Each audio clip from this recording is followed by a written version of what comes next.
Well, let me get started.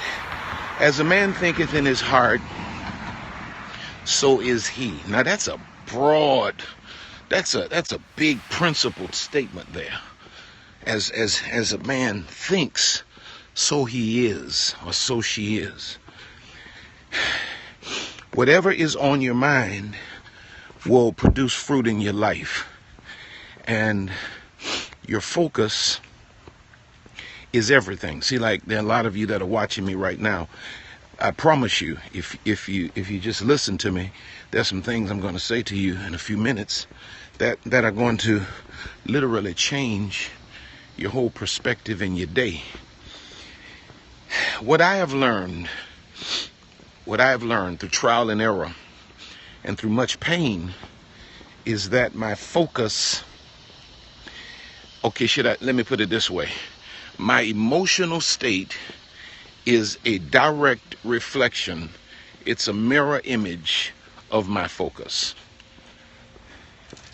You know, when I have a horrible mood, it's my focus. When I really analyze it, when I'm in a place of depression, in most cases, people that are living on a day-to-day basis with depression, it's not a chemical imbalance, not for most, for some certainly. But for most, it's a focus imbalance. Whatever we focus on develops. Whatever we focus on develops. As a man thinks, or as a man focuses, so she is. And what I want to talk to you about just for a few minutes today is getting your focus together. Now let me share my personal experiences. As a pastor, now think about this, because a lot of you are going to relate to this. Business people, people that are responsible for others, and people who are responsible for making your own living. In other words, you're not just working on somebody's job and you collect a paycheck.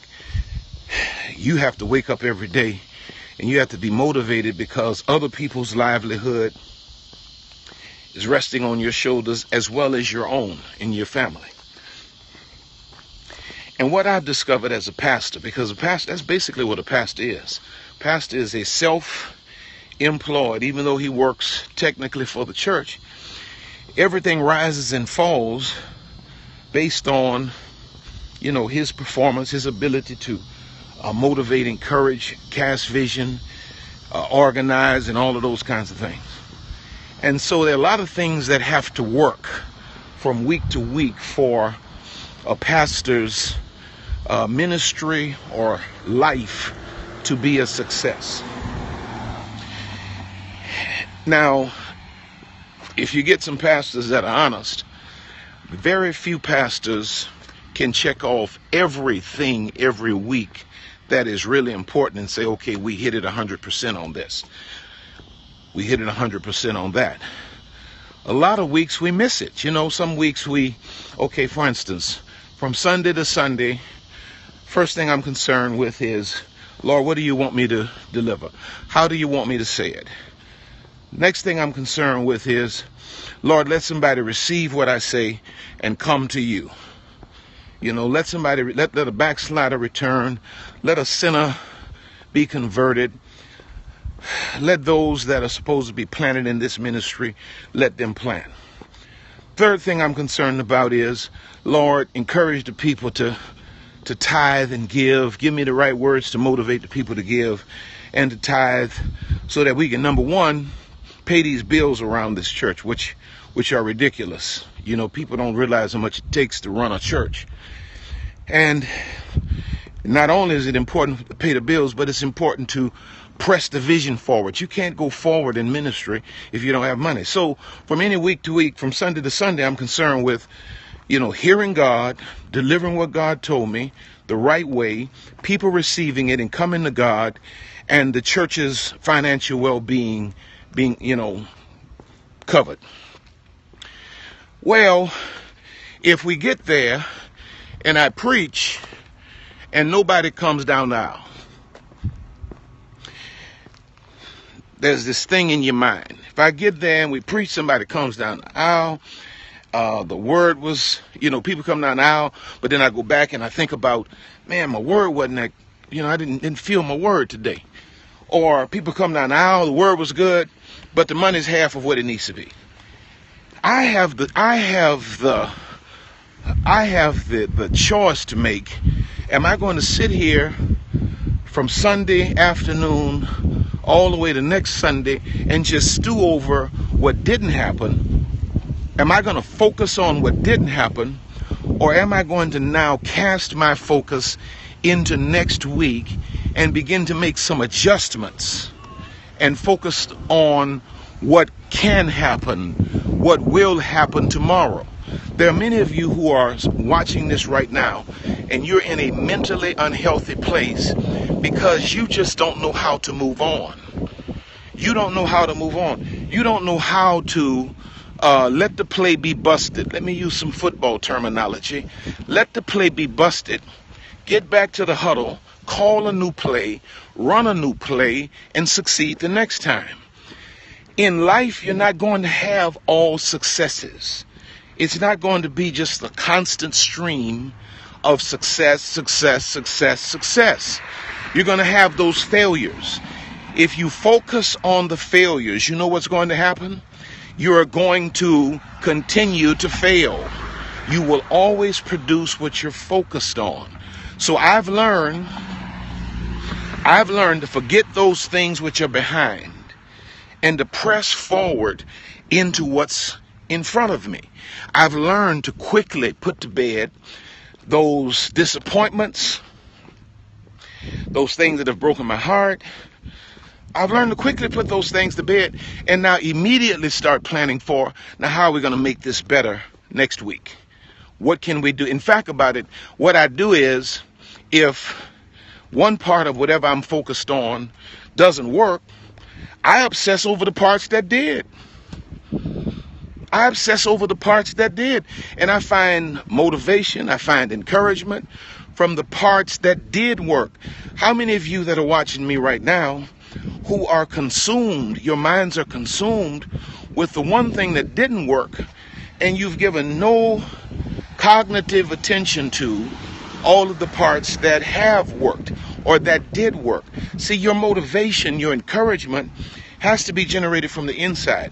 If you're waiting on circumstances or you're waiting on people to be your source of encouragement, you're going to be in trouble, because this life does not afford us cheerleaders. Very few. Your mama's probably your greatest cheerleader. Get past your mama, you may not ever get another cheerleader. So you have to learn how to keep your mind focused on the things that keep you up. Keep your mind focused on the things that keep you up. It's imperative, because you can create a world, a psychological world around yourself that becomes poisonous, and the poison is self-generated. Second thing that you got to learn to focus on, watch this. Now this one is big. This one is big. This one is big. Stay with me. I can't see anything. The glare from the sun is really, I hope y'all can see me, because I cannot see you. It just looks like a mirror. You got to focus on the people that are coming. Let me go back to the church thing, and this relates to life in general. In a church of any size, any significant size, you have people that come and go every week. You have new visitors, you have new members, you have old members that are leaving, you have people that are disgruntled, you have people that are ecstatic, and it's just like a revolving door. Even Jesus dealt with that. Jesus had thousands in the congregation when he was working miracles. But when he went to Calvary, or to be crucified, he had John, his mama, and one or two others, I think. On the day of Pentecost, when they would receive the Holy Spirit, it was just 120. So people come and go. Now, you have the option. You can choose to focus on who's left your life or who's leaving your life, because you always see them leaving. If you're paying attention, you see them leaving you before they go. And what most of us do is we literally obsess over the people that are leaving, and while God is taking and replacing them at the very same time, while they're walking out the back door, God is bringing people in the new door of your life, or the front door of your life, that outweigh the people that are leaving 1,000-fold. But here's the tendency, and this is the mistake I've made as a pastor. Because I attached my self-esteem to people's opinion of me, people liking me, people accepting me, whenever people would walk away, I felt rejected. And it really wasn't always the case. And everybody that walks away is not necessarily a bad person. A lot of them are great people. Their season was just literally up. Now, some people use that as an excuse because they're mad in rebellion to leave a church that God planted them in. But sometimes people's season is up and they have to move on. And you need to move on because your next season requires somebody else. But I would just attach my self-esteem. I would view it as rejection of me. And what happened was I would spend so much time in torment over the people that left. I'm worrying about them. I'm so consumed with them that I haven't even paid attention to these new members that God brought in Sunday. Now, mind you, the new members coming in, they got everything that I need to bring me to the next level, but because my focus is consumed with people who've expired, I can't even learn the value that's in the new people that have just arrived. You have to learn how to let people leave your life. When people want to leave your life for whatever reason, let them leave. Don't be petty. Don't talk about them. Don't hold grudges in your heart. Continue to love them, but let them leave. Don't keep inviting them back in through the exit sign. Under the exit sign. If the door says exit, they go through it. Let them keep moving. Don't keep setting off the fire alarm because you keep opening the exit door to come back into my life, come back into my life. When God is sending a brand new generation that's going to make your life so much easier through the entrance. And the Lord said, get on there and tell these people, because this relates to a lot of y'all, man. You have great people that are entering your life, but you are so emotionally toxic because of your focus on everybody that's left. You can't really receive the new people that have come to be a blessing. You can't even receive the new people that have come to be a blessing, man. You got to take your focus off of who left your life, what they did to hurt you, and all of that. Everybody's not going to hurt you. Everybody's not going to leave you. Everybody's not low down and no good. Everybody's not a backstabber. Everybody's not a cheater. Every man's not a cheater. Every woman's not a cheater. You can, if you continue to keep your focus there, what you do is you destroy, which I have done, you destroy the connection that God is trying to make between you and people who are purposed for your life. But see, gifts, when God sends you gifts, if you don't pick them up, it's returned to sender. People are gifts. Now, a lot of people we go and find, which become curses, but then God sends you gifts. But you can't recognize the gift or appreciate the gift because you're so consumed with why the curse left. Can I say to you, they probably didn't really just leave you. God probably kicked them out of your life because he knew you weren't strong enough to do it. And now God is sending you people, blessings in the form of people, and you have to be wise enough to forget those people that are behind you and learn to know and love and connect with these people that are in front of you. My wife, I think my wife is on here. She's on here. My son, D. Lewis, is on here, I see. It's hard for me to see anything else. I can't see. But my wife can tell you, man, I went through a season where I had sons and daughters and whatever you want to call that. I don't know if that's really what it was. But all these people just exited. Pew, pew, pew. Life just emptied out. People I thought I could depend on, gone. Everybody gone. Just me and my wife. Just me and my wife.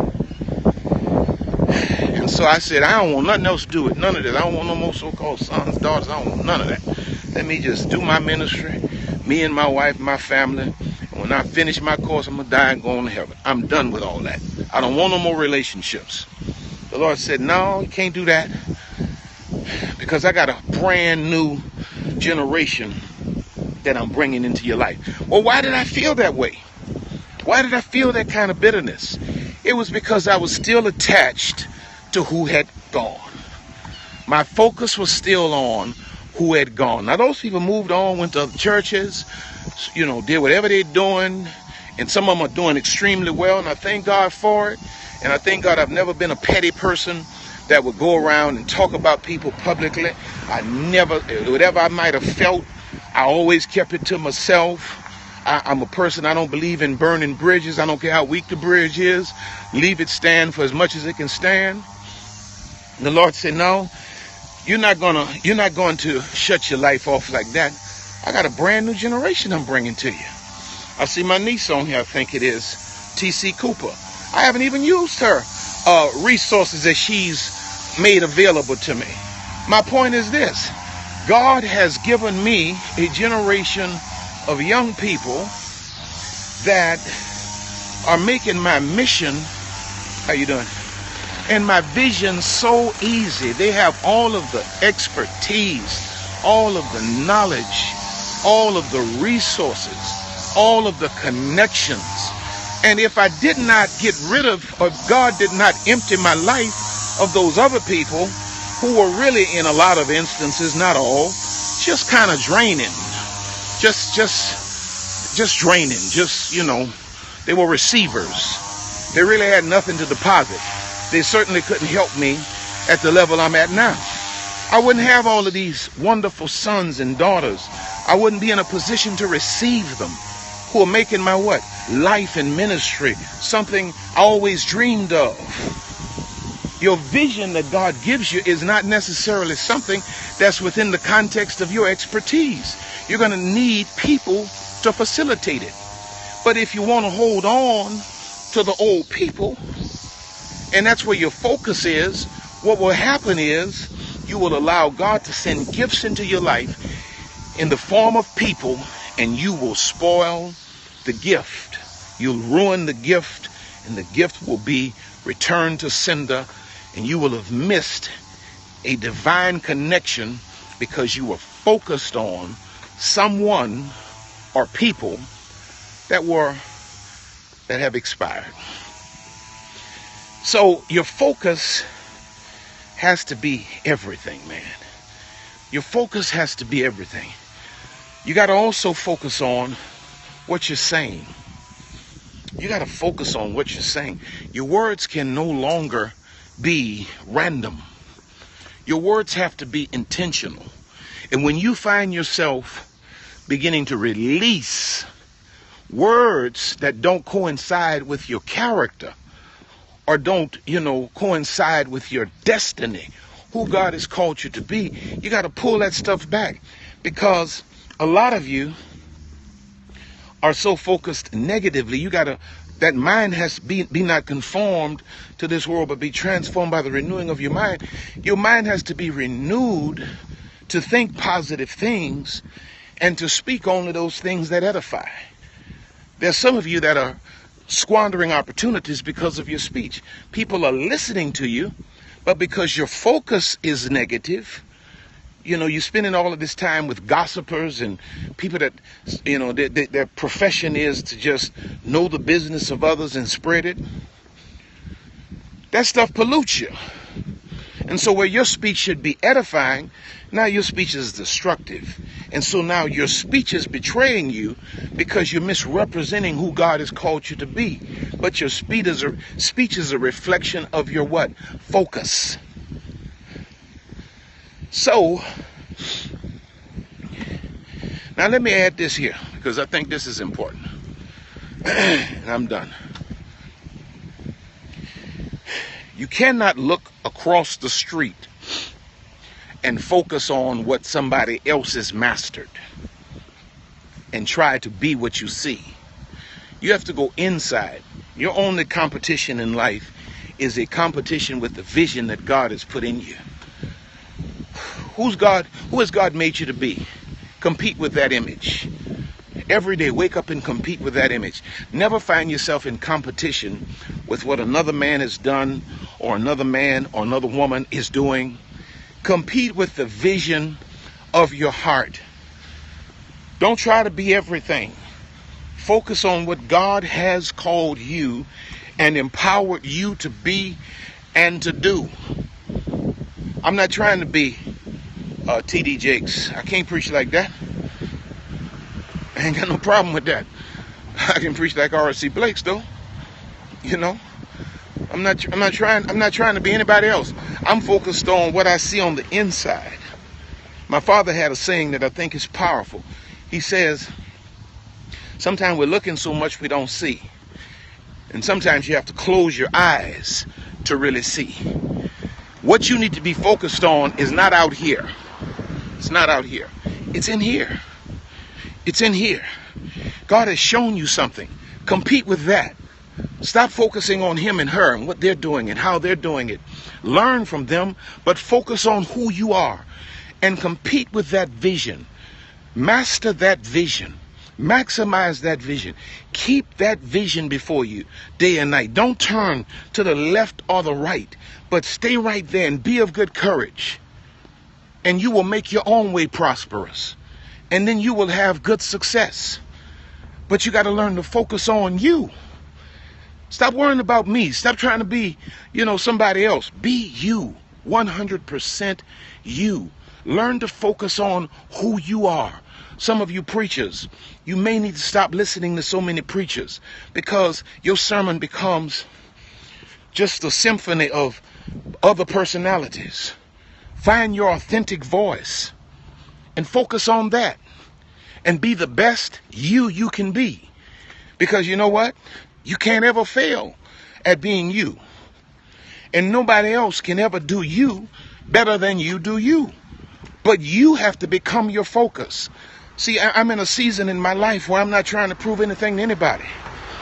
All I want to do is be authentic and be effective. And if I'm authentic and sincere, I'll be effective. But I have to be my focus. I have to focus on who is R.C. Blakes. What is God trying to do uniquely through me? And so today, I keep saying today like I'm getting ready to quit. Let me just drop this before I leave. It's for you singles who are so focused on a mate. I want a woman. I want a man. Can you find anything in your life, any area of your life that needs to be perfected?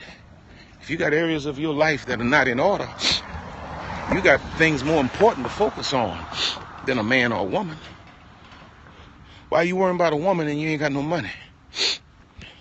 Why are you trying to focus on a man and you haven't finished your education as a woman? Huh? Have you bought your house? What's your credit look like?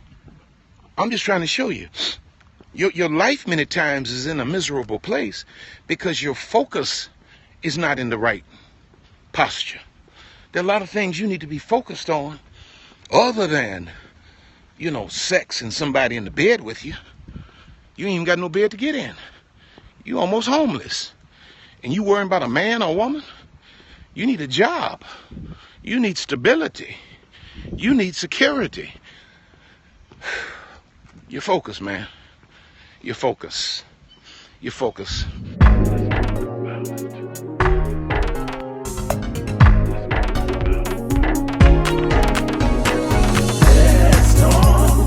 Let's talk. Oh, what a time to speak your mind.